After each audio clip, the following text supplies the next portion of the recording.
Very hard to come up with a single biggest flop of a watch release, because every single year there are hundreds of new watches that are being released, and a lot of them are actually flops. Obviously, as of recent, we talked about the Patek Cubit as being a flop. All the time they took into design and research, et cetera, what they do, and this is what they came up with kind of thing. It was disappointing to a lot of collectors, but yet the watch is still trading over list. So is it a flop or is it a win, right? For me personally, I don't like the way the watch looks.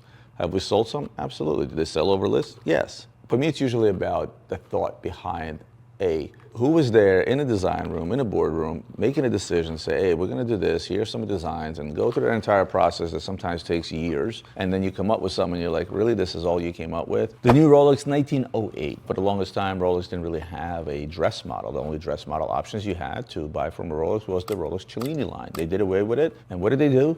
They made another Rolex Cellini, except they called it 1908 and doesn't have Cellini on the dial. I feel that doing a dress model for Rolex in the likes of 1908, which is a gorgeous watch, platinum, the clasp, the dial, everything about it is gorgeous. I don't knock the watch for itself, it's the idea itself. If you're gonna go the dressy route, don't give me another dressed up Cellini or another version of a Cellini. Updating the movement and all, that's great. Give me a true dress watch, but don't make it look like its predecessors, because I'm okay with Submariner and GMTs and Daytonas having small incremental changes over tens of years. That's perfectly expected.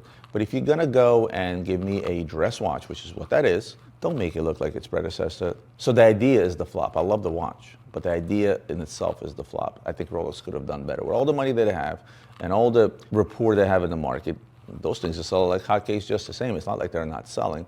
But give me something. Maybe go back to the times where you made some complications, some calendars and things of that nature. Give me something. Don't give me the same thing in a different wrapper.